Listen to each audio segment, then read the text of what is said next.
All right, this is the Radical Rant podcast for June the 12th, 2019, E3 edition. Adam, aka CSRadical, here with you guys. We got a lot to talk about. I'm going to try to fit as much into an hour, hour and a half, maybe 2 hours as I can. I'm going to talk about all 5 major press conferences. I did say last week I didn't do Devolver Digital nor the PC gaming show, and now I'm not doing EA at all because I was not going to sit through a 3-hour stream. So, long story short, I'm gonna make this as obvious as possible. I did not watch every press conference live. Didn't get a chance to watch any of them live, for that matter. I skimmed through a good chunk of them, so I didn't spend every waking moment watching every single one. I did this all. It's Tuesday as I'm recording this. I basically fit as much Tuesday evening as I could so I could get this done, because I'm not gonna have a lot of time to get this out Wednesday if I don't do this now. So I will be admitting through various points of these conferences what I skipped, what I just kind of saw bits and pieces of, and then you'll know the ones that I spent time watching because I was that into it. The only thing I will say with EA, and I will talk about Jedi Fallen Order, everything else I didn't care about because I looked at the list. It's Battlefield, it was Madden, it was all that stuff. Nothing that I gave 2 craps about, and it was a 3-hour long stream. I wasn't doing it. So I stayed just to watch the Fallen Order stuff, and here's what I got for you. I don't care. You know, if EA's attempt to make their Star Wars series of games better was to just make a meh game, I mean, that is an improvement over a really offensively bad Star Wars game, but meh isn't doing much. Because to be completely honest, what I see with Jedi Fallen Order looks a lot like the Force Unleashed games that we got on a previous generation. In fact, I would say they look about the same. What I saw in the gameplay trailer did absolutely nothing for me. I watched it and being like, okay, but where's the gimmick? What's so cool about it? I didn't see anything. It looked like, the first thing I said to friends is, it looks like the Force Unleashed just got an HD remaster. What is so new about this game? So if this is all they got, is their big saving grace to get back into the Star Wars fans' good graces, this is not going to do it. This just might make them not hate them immediately, and that's about it. But I guess for EA, that's a pass. But that's all I got about EA. If somebody else is a little bit upset that I didn't go through the rest of it, I'm sorry, I guess, but I didn't see anything there that was going to be worth watching, so that was all I covered. So anyway, I got 5 of these to go through. I'm going to try to go through this as quickly as I can. So, right off the bat, I will tell you that a lot of these conferences are going to come down with the same problem. And I will probably either do a separate video on this, or maybe if I got time at the end, I'll really go over it. But there were way too many cinematic trailers this E3. That's the big takeaway. And we need to get rid of the plants in the audience because I'm so sick and tired of hearing people cheering over nothing. But anyways, I digress. So let's start with Xbox. That's the first one we got. So the first thing they opened up with, and like I said, I will let you guys know if there's stuff that wasn't my cup of tea and I didn't watch too much of it or I skimmed through it, I will be sure to let you know. So, first thing they showed us, Outer Worlds. The gameplay that we saw didn't blow me away, but I'm still excited because it's Fallout in space. It's made by the guys who did Fallout New Vegas, which is my favorite in the series. So, I'm obviously interested in this. We desperately need a game like this, especially after Bethesda's kind of dropped the ball with Fallout lately. So you know what? This is a great game regardless of whether the gameplay didn't, blow us away or not. But the trailer in this case, if I'm criticizing the trailer, it wasn't that great. And I know I said last week I'm going to do letter grades. I'm going to be completely honest here. So many of them would just get either NAs or Fs because most of them just weren't worth anything. So instead of what I thought I was going to do with letter grades, I'm just going to straight up tell you what I thought and not go any further than that because I thought it'd be a great idea to grade them, but I learned pretty quickly as the conference went along that there wasn't going to be much to grade. So that was Outer Worlds. Bleeding Edge was next. It's Ninja Theory's new project. It almost seems like they're trying to do a hack and slash Overwatch, which it's interesting. Like, Ninja Theory has a really unique way of doing combat, so you know what? This might be a way to get into the Overwatch sphere and not be too much like it, so that way people are just going, oh, you're an Overwatch clone. This might actually be different enough that I think you can justify it. So I'm curious to see where it goes, but I'm not going to sit here and say this is, oh my god, we should be hyped for this. This is probably just keep an eye open for it. Ori and the Will of the Wisps came up next, or Whips. That'd be an interesting game. It's like a dominatrix friggin' little side-scroller platform. That'd be weird. Anyway, Ori and the Will o' the Wisps. Still absolutely freaking gorgeous, but this stuff isn't my cup of tea. I got a chance a while back to play the first game, And again, it's gorgeous. The artwork is second to none. Just not my type of game. Like I couldn't find myself getting too into it. I was more just being like, man, this is pretty. But that's all I had going for it. I already said Microsoft. Minecraft Dungeons. And I apologize for the Windows sound there if that came on. I should have turned my sound off there. So unprofessional. Either way. Minecraft Dungeons, I don't understand this. Like, well, what does Minecraft need to do? And the answer is nothing. I don't understand this game at all. I would be even surprised if it gets 5% of the success basically Minecraft has had for a long time now. I don't think it's anything special. I watched the trailer, and we see it a couple of times throughout the conferences this year. I don't see anything of it, and I'm not too convinced that there's anything to go here. So honestly, I don't know what the point was, and I don't think it's going to get that much attention, except from kids, obviously, that are still big into Minecraft. But apart from that, I don't see this getting as much success as I'm sure people are hoping it will get. So I left a note here for myself. This is when the plants started to really get annoyed, because this is when Phil Spencer just started talking about random stuff. And they were just cheering over the finishing of every sentence, which, again, this is what I don't like. And Bethesda's even worse for this, and we'll get to that. I'm tired of this stuff. You don't need a plant, or you need to, like... If you're in the crowd, by the way, if you're not a plant and you're in the crowd and you're just cheering over everything, like, relax. Like, cheer for the things that matter, because here's the thing, like, a little announcement is not something to go crazy over. Like, this... If he says, this is for you guys, and we're like, yeah, and like, it's supposed to be for us. Like, don't reward them for saying that. Your reaction should be, uh-huh. Like, that's what you should be doing to that kind of sentence. If you're cheering for the fact that somebody is saying, we're doing this for you, that's not something you cheer, because that means they haven't been doing it for you in a while, so you should be giving them the middle finger, being like, oh, now you care about us. But that was one of the things that I didn't like, because he kept saying, oh, these games are made for you. And we're like, we don't need to hear that. Show us. Prove it. Show the games that we want to see. And they didn't. A lot of this was cinematic trailers. Drove me fucking nuts. But again, we'll get to that at the end if we got time. The other thing that he said that kind of weirded me out is he said 2 billion people play video games. I'm like, what? What metric are we measuring here? Because, I mean, if anybody's playing, like, Tetris on, like, any random little, like, dinky device that gets, like, bootlegged by 5 different countries before it gets to a consumer in Thailand, I don't know if we're counting that. Like, I'm thinking 2 billion people are playing either on consoles or PCs. I doubt that.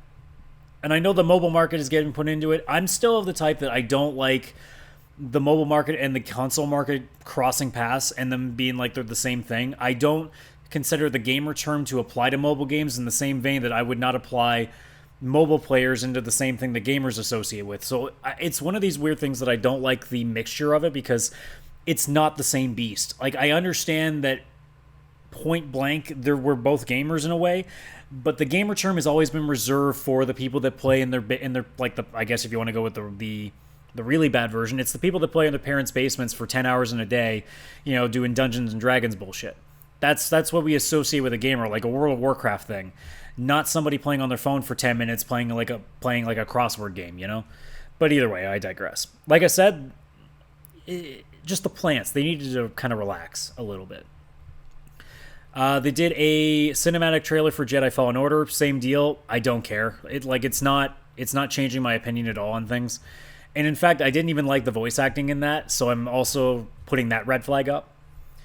Blair Witch, absolute nope for me. If you're a horror fan, it looks like something you're gonna enjoy a lot. I thought it might have been Alan Wake 2 for a moment, because I kept hearing rumblings that game was still going around, but Blair Witch is an interesting concept. I don't know how that'll work. I don't want to know, though, because I won't play that, because I don't like paying money to experience an emotion I don't like. Speaking of emotions I do like, though, Keanu fucking Reeves is in Cyberpunk 2077. Holy shit. I will also note that there are very few times I'm going to talk about release dates, because it's just too many things. The only time you'll hear me say release dates are for games that are so on my radar that I'm like, okay, I'm in. I'm in. So this is one of them, April 16th, 2020. Perfect. That's going to be a busy 2 months. March and April, if you watched all of the conferences, it's going to be 2 busy-ass fucking months. I'm going to be really curious to see how this is all going to shape out, because there's a lot of games that I'm going to want to play in that little stretch, and I ain't got the time to do all of them at the same time. So there's somebody's going to be falling by the wayside here. Spiritfarer, I actually don't even remember what this one looked like. I watched this, and after all the other conferences, I kind of forgot what it was. As my notes say, and this is as me watching it, so I apologize for not remembering what the game looked like. It was very cute and had a really nice aesthetic, so I can figure it's something similar to what Ori and the Will of the Wisps might be. But I did say that it looks like it's way out of my wheelhouse, and a lot of these indie games are kind of like that. It is what it is. Like, a lot of these games are going to be the types that it's like, okay, if it's $5 or $10 on sale, maybe I'll take a look at it, especially if there's reviews coming in that's saying it's really good.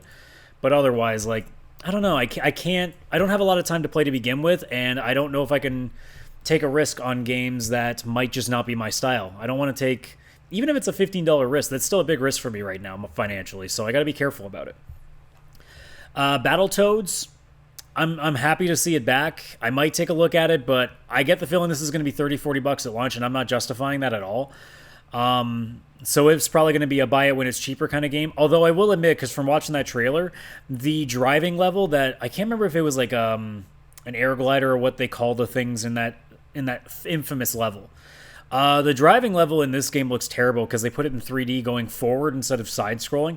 Ooh, it doesn't look good. It looked rough as hell. The Legend of Wright. This one I barely remember, only because now the notes are reminding me. This was a cool-ass aesthetic. I'm actually very curious about it. It's another one of those games that I probably won't just have time to get around to. But the idea of playing what appears to be like a platformer with a bunch of extra gimmicks to it in like a sketchbook and a pop-up book, like that's a cool concept. I loved that when I watched it. Otherwise, like, it's the same thing. It's like another indie game. It's just going to be really difficult to get a hold of. They did their ID at Xbox. I didn't get a chance to note down a lot of these games because they blew by them really fast. The two that caught my eye were Star Renegades and Blazing Chrome, which looked a lot like Contra to me. Like, there were a lot of cool looking things in there. It's just, again, it's so many of them blew by really fast that I didn't really have time to get a good look at them. But I mean, it is what it is. Like, this is the thing that when they do these like rushes of a bunch of indie games, there's always a couple that look really cool, but they're 5-second trailers. Like, you don't really get a chance to get your feet wet and figure out what's going on there. But those were the two that caught my eye at the very least. Those are the only two I jotted down, so there we go. Okay, they made an announcement of Xbox Game Pass PC beta launching that day that they were doing the conference. So it's nice to see that PC players are going to get a lot more games. I don't know how they're going to find time to play them with all the games they're still waiting to play after all the Steam sales they've been paying for. But it's nice to see that the options again for PC players are coming out. A weird one came in. There was a Microsoft Flight Simulator trailer. I mean, I know there are people that are so into that it's unbelievable to watch the setups that these people have, but I felt this was a very strange full trailer to put in here. This would have made more sense if like they had like an Xbox VR. Like that would have been like, okay, that makes perfect sense to show it off. But because it's not like what PlayStation has with theirs, and even Nintendo kind of has now with the cardboard thing. So it was a little bit of a strange one. Also, Age of Empires 2 having a definitive edition being announced, that was also a weird one that was out of place. I know there are people that are going to be happy about it because they were big RTS fans, but two in a row that I didn't understand what was going on there. Quickly running through a few things. Wasteland 3 looked kind of XCOM-y, which seems kind of cool. Although I think it was trying a little bit too hard to be funny, and that kind of took away from it, because those are the kind of games that I think are supposed to stress you, so making it funny is not really going to help. I might get in trouble for this one. I don't care about Psychonauts 2 at all. I played the original, didn't get into it at all. And I mean, I understand that there were a lot of people waiting for it, but as I saw what they showed, I don't see what's there. Maybe I'm just the one missing it, and if that's the case, you know, it is what it is. Lego Star Wars: The Skywalker Saga, so all 9 movies essentially in one Lego game. I don't gotta tell you anything. If you're playing the Lego games, it doesn't really matter. You're in. Dragon Ball Z. I can't remember if it was called Dragon Ball Z Kakarot or something else. They're calling it an action RPG. I'm gonna be honest though, when I saw that trailer, I just thought it looked like every other Dragon Ball Z game we've been accustomed to playing for a while now. I was not blown away. I was actually relatively unimpressed because they're just showing. This is the problem with Dragon Ball Z games now, is that it's the same kind of games with the same stories, doing the same thing over and over again. Xenoverse 2 did a weird thing of having like time lapses and all these alternate dimensional kind of things. I still haven't played the fighting game, and I'm getting so close because it's on sale right now on PlayStation 4, and I'm so tempted, but I've got so much of a backlog that I can't justify $20 for a fighting game that I usually spend not too much time with. But that was a significant change. And also it helps because Arc System Works, the guys who make Guilty Gear, BlazBlue, Persona 4 Arena, they do fantastic fighting games. So that brought me in. But also it was a really good fighting game, and Dragon Ball Z's kind of struggled with those for a while. This, on the other hand, this thing we saw at E3, I don't see it. Maybe I'm not seeing something that the trailer had, but it just looks like another Dragon Ball Z game, and they've generally been okay at best. So I wasn't too stoked. Here is the one that actually straight up won me over. 12 minutes. I love this concept. The idea that you're reliving the same moments again and again and again trying to fix it. That seems like an indie game that is beyond up my alley, because that's a concept that can be done so well in storytelling, and that's the only thing here. If they can't tell a good story, then this game is completely pointless. If they tell a fantastic story, this will be top of the line indie games this year, or whenever it's out, next year, whatever it may be. But I was so interested in this one. Way to the Woods, a lot like some of the other games we saw. Very cute, indie puzzle platformer kind of deal. Just isn't my thing. Gears 5, I haven't played since Judgment, so at this point it's the kind of series that I'm kind of wishing would just go away, because I feel like it's had its time. And like I legitimately watched the trailer and I was just like we need some new ideas. And it didn't do anything. It didn't change my opinion. It didn't make me go, oh, okay, so they've done something really cool and made it back. No, I didn't see anything. Shout out to though Xavier Woods, AJ Styles, and Tyler Breeze of the WWE getting a little shout out there. Apparently they're doing a Terminator crossover too, which I guess will get some people interested, but that's still it's not enough for me. Like, the series has outgrown its welcome, and unless they reinvent themselves, kind of like what God of War did, I don't know how many more people are going to play it other than the diehards that will never go away from it. But it's not going to lure new fans in. I don't think it will. Dying Light 2, I will tell you right now, I think that series, from what I hear from a lot of people, is amazing. But I'm so burned out on zombies that I can't get myself to care. And you're going to hear this theme a lot with some other games. I can't with zombies anymore. Unless it's a series that I'm already accustomed to and really like, that might be the only way in. But I just can't. It looks cool because of the parkour elements, but I gotta tell you, it's just, I'm so burnt out on zombies that I don't know if anything can really bring me back. It's going to be interesting to see what happens, say, 5 years from now. Maybe I'll finally be back into it a little bit, but I don't know. Forza Horizon 4 with a little bit of a Lego edition. I was rolling my eyes for a moment because I'm like, oh, this is kind of weird. By the end of it, I was sold. That's a really cool thing. I did like, though, that they, because everybody makes fun of them for always bringing out a car, and they trumped it this time by bringing out a car made out of Lego. I'm like, all right, touche. You got me on that one. They showed off a Gears Pop mobile game, I think it looked like. If we're getting to the point that pop figurines are getting video games now, this has gotten a little bit too far, and we need to shut down the Hot Topic train before it's too late. Quickly going over a bunch of things here. State of Decay 2 expansion. I wanted to play the original, just haven't had time. That's the one zombie game that I really liked the first time when I was still playing on 360. So I had the interest, but like a lot of things, it's fallen by the wayside because I just don't have time. I'm still waiting to finish. When I'm like maybe, I want to say a quarter of the way through Dragon Quest XI. I'm patiently waiting to get a hold of Assassin's Creed Odyssey and go through that. And who knows what's going to come out the rest of the year that might kind of throw me around a bit. So it's tough to say. So to find time to play a lot of things, it's a pain in the ass for me. Which is why the announcement of Phantasy Star Online 2 threw me just into the worst place. Because now I don't know what to do. I've been waiting forever for that game to get localized because I thought it would never happen, and I became aware that it probably wouldn't. So I was kind of just held to the fact that I'll never play the game. And now it's coming. So now I'm going to have to figure out how to play this on PC and figure out how to, like, thankfully it's free to play, so it's not like Final Fantasy 15 or 14 where I don't want to pay the subscription. It's free to play. Which means now I'm going to have to try to figure out how I'm going to balance an MMO with whatever I got on PS4 that I'm trying to play. This is going to be a pain in the ass. Crossfire X feels like they're trying to be a Battlefield alternative. Can't really tell. They weren't really showing any gameplay, so I don't really have an opinion on that. Tales of Arise, it looked gorgeous, but I'm not a Tales fan. I got a buddy of mine who is deathly into that. This is his favorite game of the entire E3 show. So he'll be psyched about that, but I've tried many times with Tales. I even tried Zestiria recently. Can't do it. As much as I love the anime, still couldn't get into it. So it's just, that's the kind of game that I can't, for whatever reason, get into. They showed off some DLC for Borderlands that's going to be free. That's Borderlands 2 and Borderlands 3 extra stuff.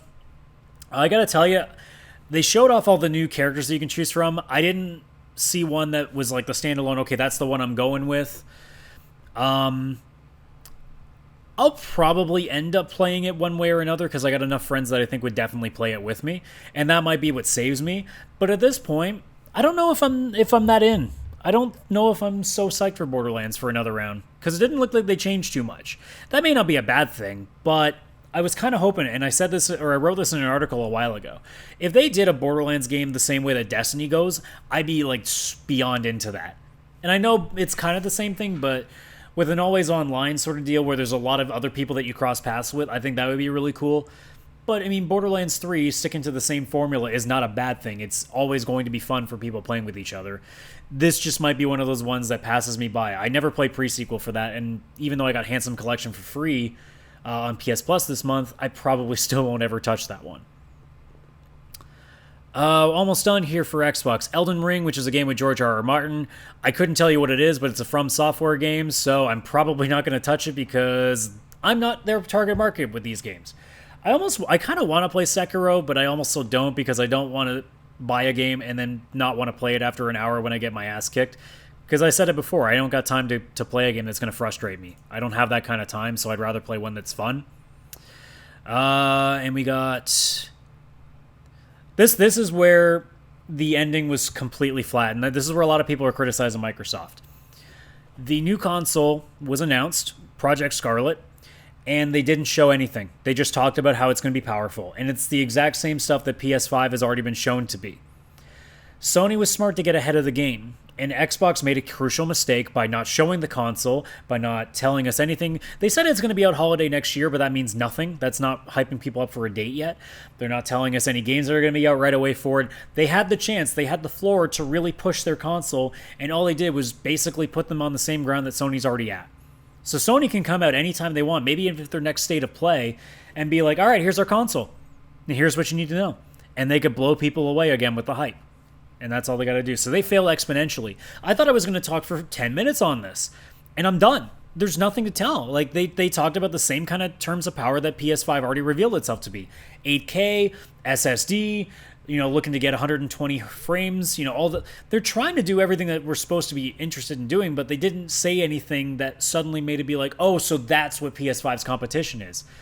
All that we heard is, okay, so it's basically exactly what the PS5 is sounding like right now. So what's the difference? It's going to be about the games, and right now I'm still in Sony's court on games. Last but not least, Halo Infinite.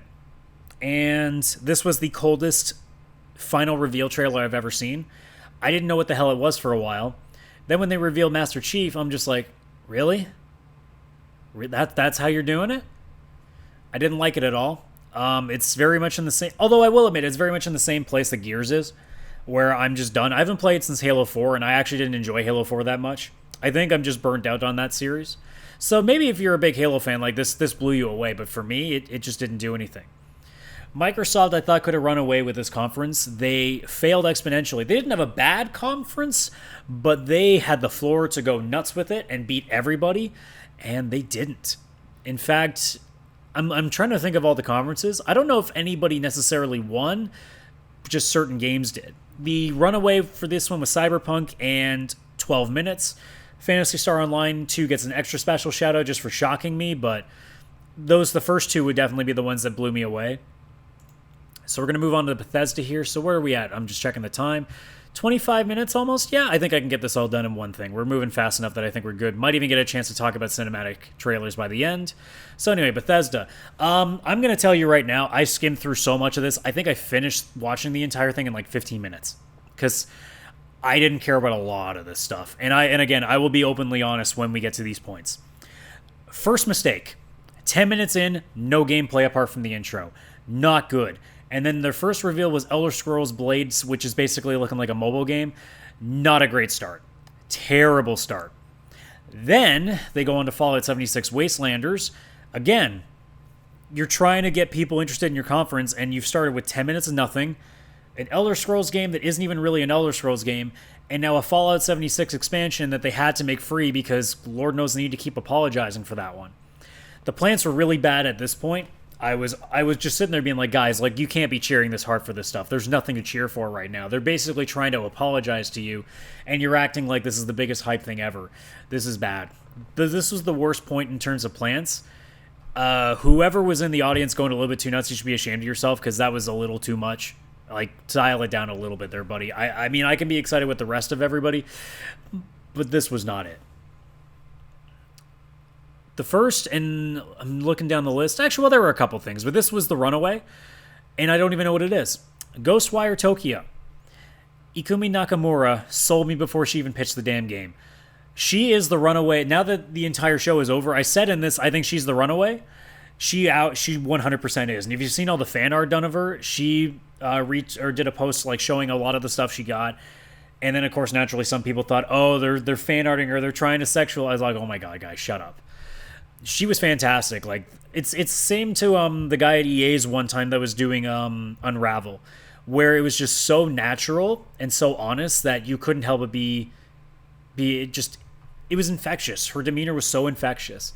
The trailer looked really cool. Like, the idea of paranormal and people like being almost Thanos snapped away. I'm curious to know what it is, but I have no idea what the game is. I'm not sure what's going on. But either way, they had my attention. The trailer got me to go, ooh, okay. And that was it. And I'm like, really? That's it? You weren't going to tell me anything? I was so disappointed. Okay, so here's the first point that I'm saying I'm skipping. Elder Scrolls Online, they talked about it a bunch. I'm sorry if some people think that, you know, it's not cool of me to skip these things, but I have no stake in these. And this was the point where I'm just like, I was already so down on this conference that I'm like, I don't want to just spend 10 minutes watching them talk about a game that I'm never going to touch. So, I mean, if you were into it, if you're an ESO guy, then you probably enjoyed what they showed off, but I couldn't get myself to watch it. Commander Keen, I thought it looked cool because it was like a Saturday morning cartoon thing, and then they're like, it's a mobile game, and I'm like, oh, for fuck's sakes. This is another thing, too. This might be an unpopular opinion. I don't know if it will be. I think it shouldn't. But mobile games should not be at E3. That's not what E3 is. We're a console and PC show. Mobile, I know that the market is a big market, but you can do that with just YouTube videos, honestly. Because they're not AAA. Like, E3 is supposed to be for the big showcase stuff. A random game on your phone, like when Bethesda did Fallout Shelter, it made sense because it was just a free companion thing to go nuts with. They're trying to advertise these, like, probably pay-to-play games that are just like, you can't be doing that. Elder Scrolls Legends, I semi-skip this because I'm just like, it's a card game, and Hearthstone burned me out so hard on those games that I could never get back into it. I'm actually shocked it's still going because even Hearthstone's found itself in a lot of trouble being able to keep a consistent audience. The Rage 2 expansion, I can't remember what the name of it was, but that intro was amazing. It was like watching the intro to like a family, like a Full House kind of deal. It was hysterical. Loved it. I still got to play the game. I hear a few good things about it. I just haven't gotten a chance to get around to it.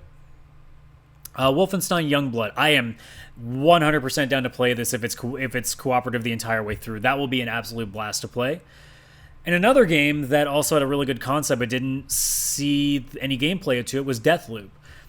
A cool idea of like you fighting against somebody else potentially, whether it's single player or multiplayer, and you're constantly trying to kill each other, but you just keep going through this loop, going back in and doing it all over again. I want to know what the actual mechanic of this game is, because I like the idea, but I don't know what's going on. Last two things, Orion, they were doing this little handheld streaming gaming device, I guess it was. I don't know why this is treated like a big deal, because we've already seen things like these before. Bethesda was pushing really hard to be made fun of, and yeah, I looked at this thing and I'm like, that looks like, is it Razer that does it? Where it's like almost like a tablet with a controller. But I looked at it, I'm like, man, this isn't anything new. Why are they like acting like it's almost like this revolutionary thing? I don't see it. If there's something I missed in it, let me know in the comments, because honestly, I looked at this thing and I'm thinking, what's the big deal? Like, what's Why is this like one of the things that's ending their conference? Like, what's so important about it? I don't see anything interesting about this thing.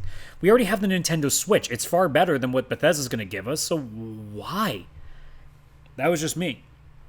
And then they finished with Doom Eternal. This is my notes. I said it's Doom. If that doesn't get you interested, then there's nothing I can tell you that will change your mind. That's it. I'm pumped for the one thing that I know that even Bethesda in its current we're fucking up everything state, they can't even fuck up. You can't fuck up Doom. I don't know how you'd fuck up Doom. Especially after coming off the resurrection of it. But that was Bethesda's conference. And yeah, we flipped through that real quick, like not even 10 minutes. About as fast as I watched the damn thing. This was the worst one. Easily the worst show. Without question. They didn't show anything early on. The things they did show at the start were not even that interesting. And apart from Doom, where they showed some gameplay, Wolfenstein, where they showed a tiny bit of gameplay, but all the things that I was curious about, they showed no gameplay. And I'll probably get into that at the end of this podcast. Moving on, we got Ubisoft. So I was shocked to see that Just Dance did not open up the show. Instead, they opened it up with the Assassin's Creed Symphony, which is this tour they're going on. Now, let me be clear, I'm not against the idea, but I would never go see this because, honestly, I don't consider Assassin's Creed a series where I remember the music. It's not like Final Fantasy. It's not like going to Video Games Live where they're playing Mario and Sonic and Zelda and Metroid and all these other things. I don't think I could go to and pay good money because, let's be honest, those shows cost money. I still have to go see the Final Fantasy symphonies, and they're expensive to ass tickets. Like, I finally got to see Video Games Live, and it was still, like, expensive for what I thought I was going to be going to see. Like, I thought it was insane. I could not justify that same kind of money just to listen to Assassin's Creed music. I couldn't do that. But it's a cool idea. I like it. This is probably my favorite game of the show. Watch Dogs Legion. And I can't believe I'm saying that because I got burned the first time I called a Watch Dogs game my favorite at E3. But this game, if it does exactly what they say they're doing, and after playing Watch Dogs 2 and loving it, I'm a little more trustworthy of it again. The idea of playing, it's in the UK. The idea of being able to play as anybody. I don't know how they're going to do that. But if they can pull that off, and you have permadeath to worry about, there's a lot going on, it seems. You can do whatever you want in terms of creating your version of DedSec there. And from what I saw in the gameplay, great ways of traversing, interesting gunplay. The aesthetic looked fantastic. I'm in. March 6th, 2020 is the date, so this is how you know I'm really interested in this one. This was my runaway. Cyberpunk could have been, but it wouldn't be fair because I already got blown away last year by it. So it's definitely making sense to make Watch Dogs Legion my runaway this year. And this is going to be tough because Cyberpunk comes out in April and Watch Dogs comes out in March. I'm not convinced I could finish Legion in a month. So depending on how I feel, I will probably wait for Watch Dogs after I finish Cyberpunk because I don't want to stop a game to play Cyberpunk because Cyberpunk is the game I will get at day one. That might be my only pre-order next year. Actually, Persona 5 The Royal might be the other, depending on when it comes out. But this game is making it really hard for me not to get it day one when I know that I have about a month and change to beat it. That's going to be tough. They showed off their TV series. I hope my cat didn't echo there. Oh my god. Now she's complaining because I didn't give her treats like 10 minutes ago. So I apologize if that came through. They showed this weird like little TV show, kind of almost feeling Office or Parks and Recreation like. It's called Mythic Quest Raven's Banquet. It's kind of like a comedy show about a game studio and how the executive producer of it is got the biggest ego, like the level of Vince McMahon. I thought it was okay. I'm not the guy that watches a lot of TV shows these days. Anime is my focus, so I don't get the opportunity to watch a lot of shows like that. But I can see a lot of people that like those kind of shows being in on this because it looked pretty cool. Quickly running through a bunch of things here. Rainbow Six Siege has more DLC. Cool. I'm happy to see that game still running, especially after it had a really bad launch. I won't be playing it just because I don't have time to get into it. Adventure Time is crossing over at Brawlhalla. That's really cool. My girlfriend's going to love that. Ghost Recon Breakpoint, just a cinematic trailer. We saw a gameplay trailer before E3. I was not impressed with it. So I don't think there's much here unless they really do something crazy later on that they show off. Tom Clancy's Elite Squad, which is a mobile game, don't care. Just Dance 2020, I skipped that as quickly as I could. For Honor Shadows of the Hitakori, that looked cool, but I haven't gotten a chance to really get into For Honor. I got it free on PS Plus, but all my friends basically stopped playing it as soon as it came out for free. Haven't had a chance to look into it. Rainbow Six Quarantine seems like it's just zombie Rainbow Six. I need to see more before I'm interested, but like I said earlier with Dying Light 2, just zombies are beyond boring to me now. Division 2 expansion, same deal. Just haven't got a chance to play the game. I'm glad that they got their footing with this one. So a lot of people I know that are deathly into that game right now, they'll be happy to see that. They showed off they're going to have a Uplay Plus, which is a subscription similar to like Xbox Game Pass and other stuff. Was inevitable. It's not surprising to me. And then we get to the last two things. Roller Champions, which to me looks like motherfucking Rollerball, but without the violence. If you remember that movie, that looks awesome. It's like roller derby and basketball mixed together. That looks really cool, kind of on the level of what Rocket League, kind of has.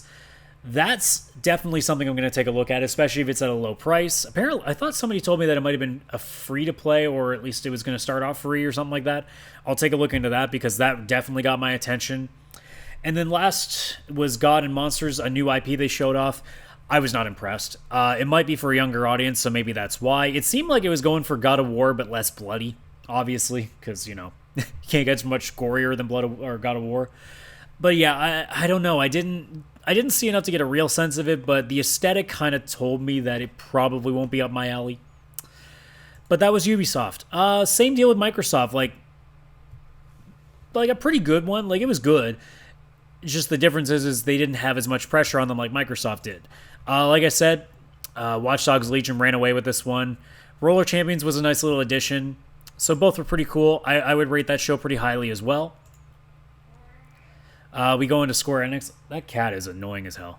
I swear to God, I could give her like the entire bag of trees, and then 5 minutes she'd come back to me. It's like have you ever seen that picture on Reddit where it's somebody made like kind of like a doctor's office looking sign that just says "The cat's been fed, don't listen to her" bullshit. That's kind of the state that I'm in right now. We move on to Square Enix, and right off the bat, they did not waste any time and put Final Fantasy VII right up there. And I gotta tell you, that game looks fucking incredible. I was worried, and I still sort of am, but my God, what they showed looked amazing. They showed the entire boss battle with the Scorpion Sentinel. They aren't screwing around. They did everything they could to make it smooth, to make an action-filled game that still takes a little bit from the ATB system. Great. Fantastic. March seems to be when they're putting it out. I think it was March 3rd, they said. I don't remember. And sorry, gotta push this cat off the couch. Bloody cat. This is the story that, like, I finally, because I'm house sitting in my parents' place, so I'm babysitting the cats and the dog. So it's one of those things where you always get that one that's just, they gotta interrupt. It's why, like, as much as I miss having pets when I'm in the apartment, it's also nice to be alone, so there's no possible thing that can interrupt you. But going back, yeah, they're making Final Fantasy VII as good as they possibly can, and I'm glad that they're doing that. We got a better look at a few more things. Tifa we finally got to see. It looks good. They showed the motorcycle chase at the end. That looked pretty good. I have to imagine that since we're hearing this is episodic, it's going to end when you escape Midgar. Somebody's trying to tell me that it's going to be the whole game. I don't know how the hell they finished this entire game, especially when they haven't shown us anything outside of Midgar. So unless they've pulled the wool over our eyes and they're going to be like, oh, actually, just kidding, it's the whole thing, I don't think it's there. I think it's just episodic. That's my opinion. We got a little bit of Life is Strange 2 stuff. I still haven't gotten around to it. I don't know if I will. I was a little burnt from the ending of the first one. I felt really upset about that one, even though I enjoyed the game up until that point. But it seemed like they were just showing fan reactions and stuff. It's just like, okay, whatever. Skip that as quickly as I could. The remastering Final Fantasy Crystal Chronicles. I'm curious to see that. I didn't get a chance to play the original because I didn't own a GameCube. So I'm definitely excited to at least take a look into it. Last Remnant is also getting remastered. I would not suggest playing that game. I absolutely despise that game. That was in the era of RPGs being put on PS3 and Xbox 360 when they were just terrible. There were a lot of JRPGs that they were trying to catch the same bug that the PS2 had. It didn't work. There was a lot of bad JRPGs. I got so out. Like, the way that I am now is the PS2 is my JRPG era. And then they got so bad when I got a 360 that I had to convert to online multiplayer. I became a Call of Duty guy, NHL. That was my jam. Now I'm slowly coming back to single players. Spider-Man. Now I'm playing Dragon Quest XI, Persona 5, obviously. Like, those are my jams again. So it's interesting. But yeah, I would not suggest Last Remnant. I would not... Any JRPG fan, I would not put that game forward. It's not good at all. Dragon Quest Builders 2, Minecraft already exists. As adorable as this game looks, I'm still shocked that not only did they release a game in the first place for Dragon Quest being in Minecrafty, but the fact they're doing a sequel to it is weird, and I don't know how I feel about that. They announced Dragon Quest XI for Switch. Makes sense. The game is fantastic for those who haven't played it yet, so it's just nice to see that more people are getting it. Circuit Superstars, I thought was cool. It was like a little overhead racing game. Kind of like the old school things you used to play in arcades where you'd like... it was almost like a Micro Machine sort of looking game. I thought that was really cool. I'm curious to see what that is, as long as the price isn't too harmful, isn't too expensive. Then we had Battalion. I don't know if it was 1944 or 19 over 44. You got to be careful with Square Enix when they're doing titles of games. It basically looked like Call of Duty, so I don't think you're going to do Call of Duty better than Call of Duty, so pass.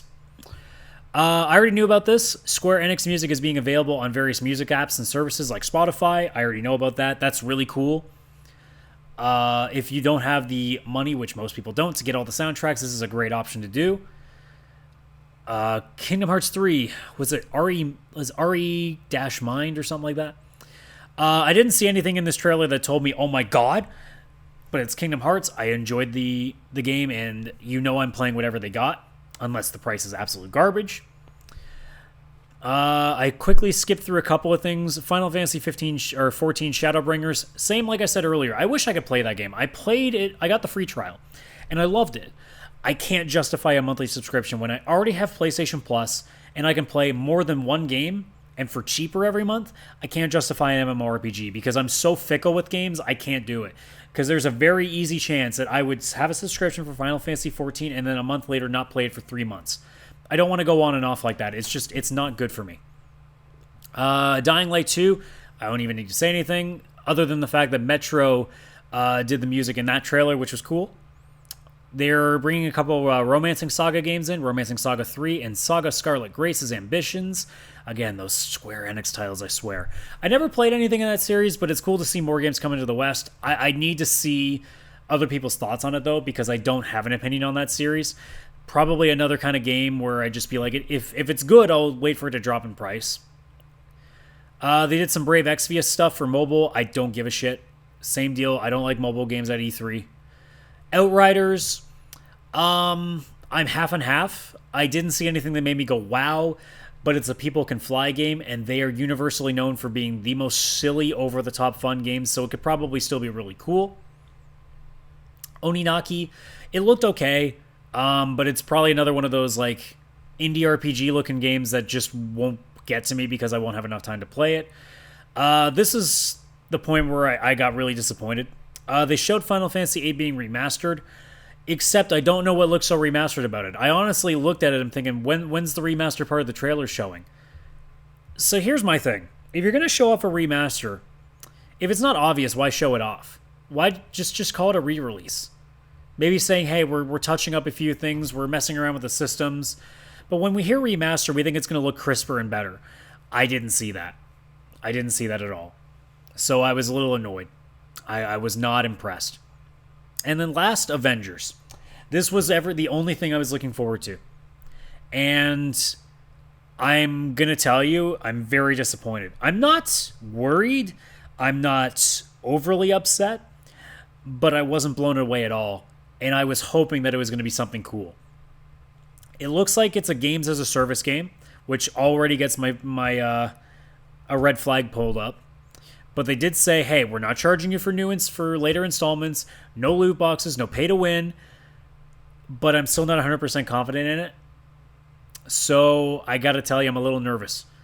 I thought it was going to be something really cool. What they showed, I don't know if they actually showed gameplay or if it was just all a cinematic trailer, but I looked at it and I'm like, I don't know. I don't know.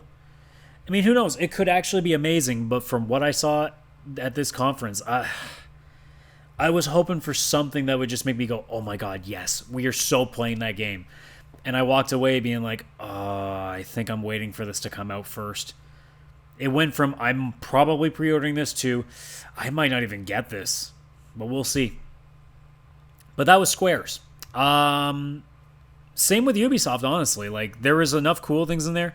Obviously, Final Fantasy VII just blew everything away. That's the go away from this show. That's the one that just blew me away. They spent a lot of time with the two. I think it was like 20, almost 30 minutes. And they knew why, because that's what everybody wants. So they did a good job with that. Everything else was either okay or I can't get into it. But I'm disappointed in the same way that I am with Microsoft, that Microsoft didn't blow me away with the Xbox reveal, and Square did not blow me away with the Avengers reveal. So it looks like we might actually get under an hour with everything because we're just left with Nintendo. And this is going to be quick because it was the shortest of everything. So let's go through this quickly. So Super Smash Bros. Started off the show. They're bringing in the Dragon Quest heroes. It seems like the 11 hero is the default, but it seems like they're having alternate costumes. I saw the 8 one in there. I don't know what the other games were from. I'm assuming it would have been 10 and maybe 9. Or I don't know. I only know 8 and 11. I'm not familiar with the series too much. So, like I said earlier, Dragon Quest 11 on Switch, so they showed basically the same trailer again. Nothing too special here. Luigi's Mansion 3 was next. Local and online co-op, there's a mode in there. I don't know if it's the entire game or just a specific mode to it, but that's a game that I think would be amazing to play with people. If you played Nintendo Land, there was the little Luigi's Mansion mini game. That told me right away that that's a great franchise to use with co-op. That's a great idea. Perfectly done. This was a strange mixture. The Dark Crystal has a video game. That's a Jim Henson movie, I believe. It looks like a tactics game, too. So it was like Jim Henson meets Final Fantasy Tactics. I don't know how I feel about that. It looked like it might be fun to play, but at the same time, it's such a strange license that I don't know how I feel about it. I guess we'll see. The Link's Awakening remaster. This is a game that's making me want to get a Switch. I don't have a lot of disposable income that can make me make another $500 purchase, including games. So when I see the Link's Awakening remaster and looking as gorgeous as it does, it hurts. Because that's nostalgia that I want to touch, and I can't. At least not right now. Who knows? You never know what happens, right? Trials of Mana. I've never been too big on the Mana franchise, but this is a series that's obviously been going for a long time. It looked fun. The aesthetic, again, was really good. The graphics looked nice. It should be decent, and I think a lot of people will enjoy that game. Witcher 3 Complete Edition. I don't know how that's going to fit on the Switch. Isn't that like 100 gigs? They must be downgrading the graphics a lot on that game in order to fit that on the Switch, because I don't know how they're going to pull that off. If they can, you Switch owners are in for a massive treat. That is one of my favorite games, period, especially from this current generation, without a doubt. So if you're getting everything, you're going to love it. And it's going to get you 100 plus hours of fantastic storytelling and great strategy combat. As a guy who's not too big on strategy combat games, it does a great goddamn job of it. So I can't sell that one enough. Speaking of games that want me to get a Switch, Fire Emblem Three Houses. My god, I want to play that game, and I'm so mad I can't. It almost looks like with the added processing power of the Switch, it almost looks like an anime now. With the way the voice acting's out there, it looked exactly what I would hope for a Switch game to be. And that is a great game to put on Switch. Obviously, because it's already usually meant for handhelds, so what a great fit that is. And I would be shocked if that game isn't one of the better games on Switch the year it comes out. Going through a bunch of quick things here. Resident Evil 5 and 6 will be on Switch. Poor bastards, because those are probably the two worst Resident Evil games in the series. I'd avoid those if you can. No More Heroes 3. If you haven't played a game in this series yet, you need to do it, because this is as fun as over the top as you'll get on the Switch. I still remember playing the original on the Wii, and my god, is that game stupid fun. Contra Rogue Corps. Contra's back. I wasn't too impressed with it, though. I don't know if I like the way that they were doing it in 3D. It looked too strange to me. I was so used to side-scrolling that I'd rather it stay that way. I think I saw that the older games are being released as a collection as well. That's really cool. But yeah, I didn't like that trailer for Rogue Core. It didn't look that good. Daemon X Machina, I don't know if I said this on YouTube, but I definitely wrote about it. It looks like Zone of the Enders, and that is one of my favorite games from the PlayStation 2 era. If you like mechs, this is exactly this is a must play for you. That's all I can say. If you're a mech guy, this is it. This is the one. This is the one that will blow people away. Just from watching it, it looks unbelievable. I wish I could play that game. I wish it was for more than just Switch.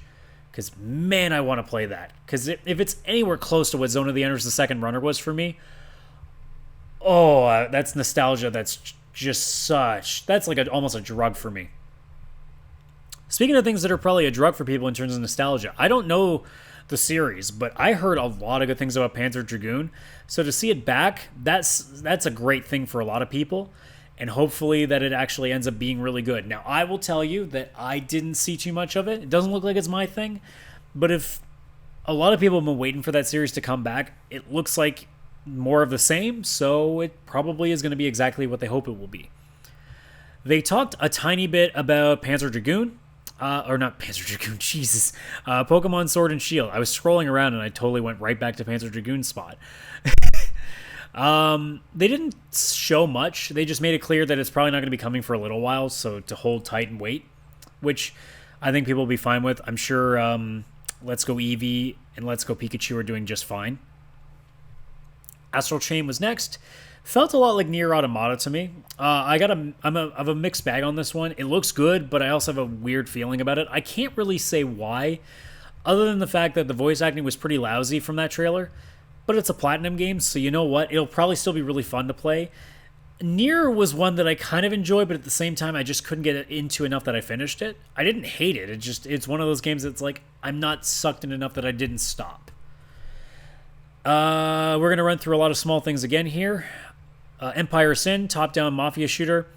Didn't seem like anything special. Might just be a cool little $10 game. Marvel Ultimate Alliance 3, The Black Order. Didn't really show us too much other than its existence. I'm salty that it's only on Switch, but what can you do? There's a Crypt of the Necromancer Zelda crossover called Cadence of Hyrule. That is a freaking genius idea. That looked amazing, too. I don't know if you've ever seen Crypt of the Necromancer. It's like if you took a roguelike and messed around with it with Dance Dance Revolution. What a great idea that game was. And now with a Zelda crossover, that looks amazing. Mario and Sonic at the 2020 Olympics. That's probably just going to be a fun set of mini games, kind of like what Wii Sports and Nintendo Land were. It's probably just a fun party game. I don't think it's going to be offensively bad. It should just be a fun little game you play for maybe an hour.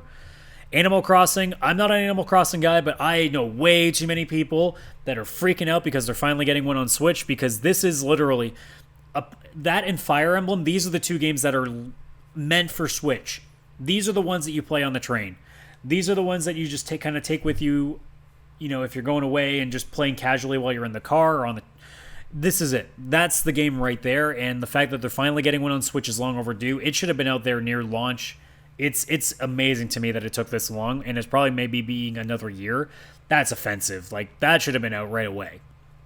And then we had a massive amount of games.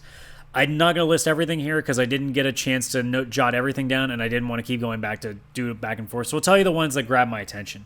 Spyro is going on there. Ni no Kuni is going on there. Elder Scrolls Blades and Minecraft Dungeons, even though I don't think either of those will be that good. Doom Eternal, Wolfenstein Youngblood. Dead by Daylight, that's a cool addition. That would be really interesting on Switch. Alien Isolation, don't know how I feel about that one, but it is what it is. The Crystal Chronicles Remaster, Dragon Quest Builders 2. Catan, which I would love to see just on more consoles, because I like playing board games on like that. I have Carcassonne on my PC, and I love playing it. And Super Mario Maker 2, which I'm actually surprised they didn't spend a little time on its own, but it was just part of this this big collage of games. The last two things they finished off are really quick announcements. Banjo-Kazooie is also in Smash. I heard that for a while now, so it's not surprising. And the big bombshell they let at the end, they didn't really show much, but they are in production of a sequel to Breath of the Wild. I don't know if it means it's directly after the game, but based on the art style, it would appear so. So it looks like we're getting a second Breath of the Wild, which I don't know if the timeline counts, but this may actually be the first legit direct sequel to a Zelda game ever. And I might be wrong on this, and if I'm wrong, let me know in the comments, because I'm not aware, but the timeline is so convoluted that I just assume that there's games that are closely related, but I think this might be the first literally, here's one, and right after this one's over, here's the next. And I wish I could get a Switch right now just to play Breath of the Wild. That was the game that made me want to play it. And that's just really cool to see it. And I'm glad that they're not waiting for another 3 or 4 years to announce another one, because I know people are going to be dying for a new one. And now they know that it's coming rather than waiting another 4 years to hear when the next one is. So that's Nintendo. Probably my second favorite. There's a lot of cool stuff in there. The runaway on that one, I would say... That's tough. There wasn't anything that blew me away personally. I will say the Daemon X Machina was really up there with me just because I'm a big Zone of the Enders fan. Witcher 3 is a great addition. Fire Emblem Three Houses. So honestly, just the entire show had a lot of cool stuff. I wouldn't say one thing ran away with it. Just a lot of nice things. But yeah, like I said, runaway show for me was... Actually, I don't even know if I said. Oh, I don't know. I think about it. What show was the best one? Ooh. This is going to be my answer. I don't think any show won E3 this year. I think specific games won E3 this year. I think Watch Dogs Legion for me is the runaway favorite.